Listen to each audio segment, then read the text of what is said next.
Hello, নমস্কার সবাইকে। সবই তো দেখতে পাচ্ছেন এবং আপনারা দেখছেন যে আমি যখন থেকে ঘটনা শুনেছি আমি খুবই উদ্বিগ্ন। এর আগেও ভগবানপুর মিদনাপুরে, পটাশপুর মিদনাপুরে, কুচবিহারে, দুর্গাপুরে, বেহালায়, দিনহাটায়, পানিহাটিতে অনেক জায়গায় অনেক মেয়ে ধর্ষিত হয়েছে এবং আজকেও বারুইপুরের যে ঘটনা এক মারাত্মক রূপ নিয়েছে। কারণ মানুষ সহ্য করতে করতে মানুষের ধৈর্যের বাঁধ ভেঙে গেছে, যতটুকু আমি শুনতে পেয়েছি। কারণ আমি কোনোদিন জীবনে কোনো দাঙ্গা হাঙ্গামা করার পছন্দ করি না এবং করিনি। আমি ভেবেছিলাম আমি তাদের পরিবারে একাই যাব এবং গিয়ে তাদের শোক সন্তপ্ত পরিবারের সাথে একটু দেখা করবো, তাদের কথা শুনে আসবো। কিন্তু দেখুন, আমার বাড়ির সামনে থেকে একেবারে সমস্ত রাস্তা ময়ে মাথা থেকে আমার বাড়ি পর্যন্ত রুট মার্চ হচ্ছে এবং পুরোপুরি প্রায় 1000 পুলিশ, সিআরপিএফ থেকে শুরু করে আরো সমস্ত পুলিশ, ছেলে পুলিশ, মেয়ে পুলিশ, গুন্ডা দমন পুলিশ, ডাকাত দমন পুলিশ, গাঁজা দমন পুলিশ, সবাই মিলে সেখানে জমায়েত হয়েছে। কি না তো আমাদের নাকি নজরবন্দি করে রাখা হয়েছে, আমি শুনছি হাউস অ্যারেস্ট করা হয়েছে, মুখে না বললেও এটা তো সেটাই প্রমাণ হয়। এমন কি ঘটলো যে আমার বাড়ির সামনে রুট মার্চ করতে হচ্ছে? এখানে তো কোনো 144 নেই।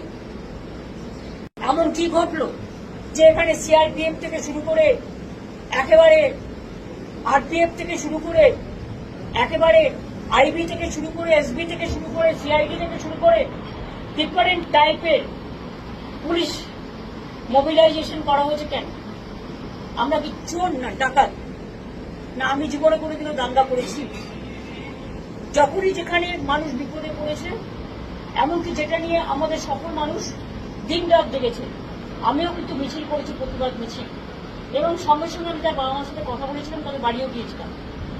দেখুন, কেউ আমাকে পছন্দ করতে পারে না করতে পারে, সেটা আলাদা ব্যাপার, কিন্তু আমি তো আজকে তোমার কোনো সিকিউরিটিও নেই, আমি তো একা।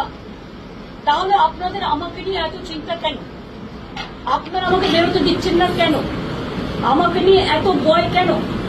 আমাকে নজরবন্দি করে রেখেছেন কেন? যদি সত্যি করে থাকে নজরবন্দি, নোটিফিকেশন ইস্যু করুন। তাহলে আমার পাড়ায় লুটমার্চ করছেন কেন? কোনো গন্ডগোল নেই, কোনো অশান্তি নেই, কোনো কিছু নেই। আপনারা কেন এত পুলিশ মোবিলাইজেশন করেছেন? ইভেন এটাও ভুলে গেছেন শিষ্টাচার। রাতের বেলায় এত পুলিশ মোবিলাইজেশন করে রেখে দিয়েছে।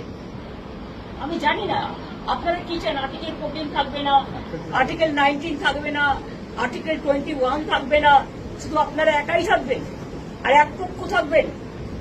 অন্য পার্টি গেলে সাতকুল মা, আর আমার বেলায় তৃণমূল ধাপ, বন্ধ ধাপ।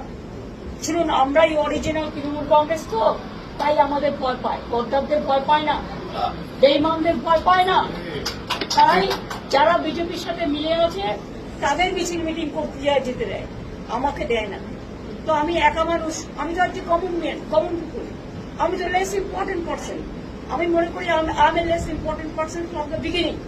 ইভেন আমি যখন ভিআইপি ওরা কনসিডার করতো, আমি কনসিডার করতাম না, আমি ট্রাফিকে দাঁড়াতাম। তার কারণ আমি কোনোদিন আমার সাধারণ জীবনযাপন থেকে সরে যাইনি, কোনোদিন যাবও না। কাজে আপনাদের কাছে আমি বলবো, যে কথা বলছে অরিন্দম ভাই সম্পূর্ণ সত্য। আমি যেতে না পারলেও তাদের পরিবারের সকলের সাথে আমার কথা হয়েছে। বাদ বাকিটা আমি উচ্চ রাখছি পরবর্তীকালে।